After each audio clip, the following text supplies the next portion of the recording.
below, hit that share, hit that subscribe, do it all, or we're gonna hit you. Lucille, multiple times. she looks thirsty. So. Multiple times. Hey guys, it's Sandman, and today we're gonna talk about the very best of the movies of 2017 that I saw, whether it be in theaters or here at home on cable. At the number 5 spot, I'm going to put Guardians Volume 2, Guardians of the Galaxy. This was the first of 3 MCU offerings that Disney and Marvel provided us this year. And I really enjoyed the overall vibe, the setting, the cast. Like, Batista had so many more lines as Drax.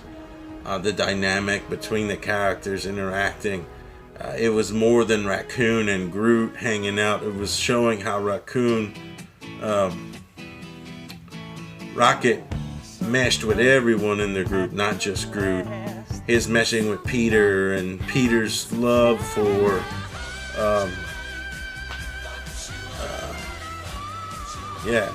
Zoe Salon's character. I can't remember her name right now, but Sam and I both enjoyed it. We have a reaction video. It'll be right here to our experience watching it in the theater here in Grundy.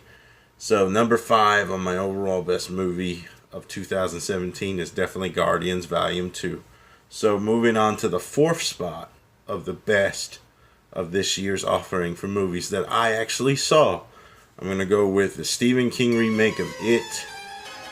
It done with today's special effects and acting and the cast and this, and you know, they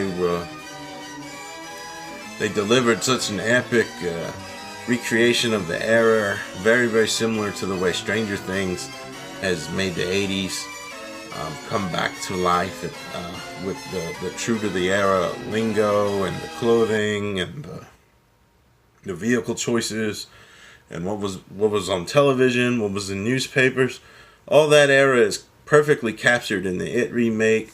The new Pennywise, to me, was way more horrifying than the original. I know a lot of people don't agree with that statement. They say that Tim Curry's Pennywise was more diabolical.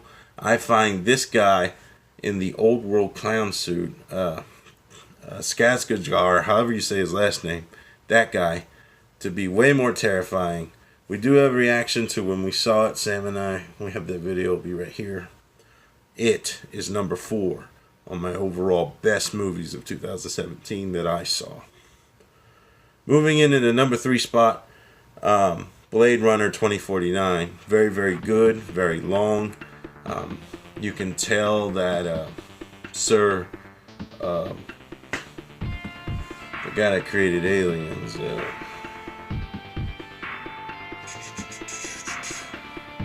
him. Anyway, he poured a lot of himself into this movie. It made me want to rewatch the original after not seeing the original since, maybe 2000. Harrison Ford's taking the role of Deckard, and Gosling's performance as the character he is in this story is very well portrayed. The storytelling, very emotional movie and captivating, even though it's about robots interlacing with humans and how that unnatural process has become almost like second nature.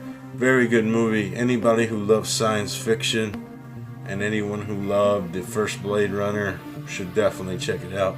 It's an excellent noir mystery. You'll keep you guessing until the very end kind of movie. Blade Runner 2049, the 3rd best movie of 2017. Bringing me to my number 2 film, and that is the 3rd and final MCU offering on this list, and that's SpiderMan Homecoming.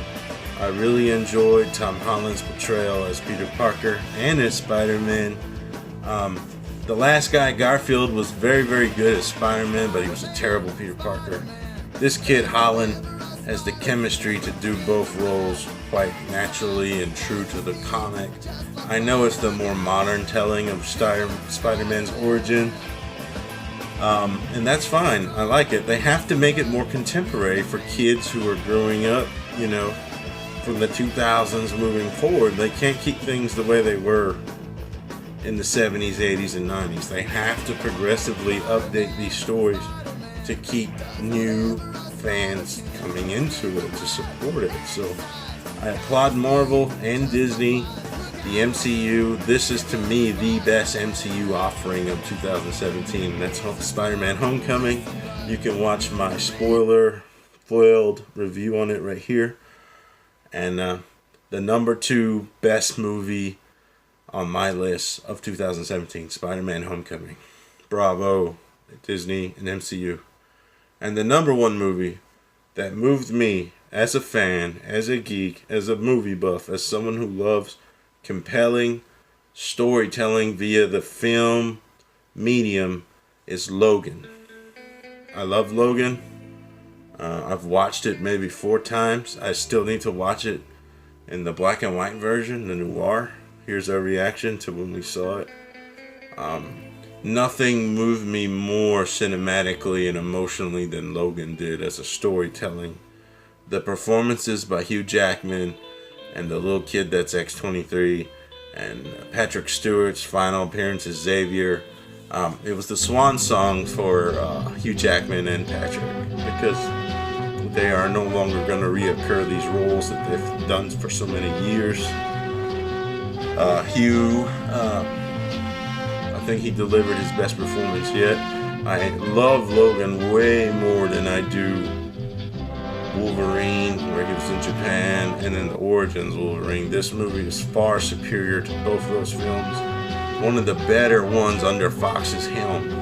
Logan was masterfully crafted. I love the cinematography. I love the music choices and the settings. And the story it just told between Logan, his relationship with Patrick, with Xavier, who was as close to a father as he has had, and then this young mutant who was created from his DNA. It's the closest thing he's going to have to a child, and their relationship and the journey the movie takes. So very, very emotional movie for me. I'm not ashamed to admit that I shed some tears at the end of it when I saw it in theaters twice. I've watched it here at home twice. Still need to see it in black and white. In my opinion, Logan is the very best movie of 2017, and I'm proud to say that. Thank you for watching. This has been my choices for movies I saw this year that were worth mentioning, and that's the order. Thank you for watching. This video was super long. We'll go ahead and end it there. And please, if you have something to add, please comment below. Like the video if you liked it. Please subscribe if you want more of my content. Would love to earn your views in the future. Thanks, guys.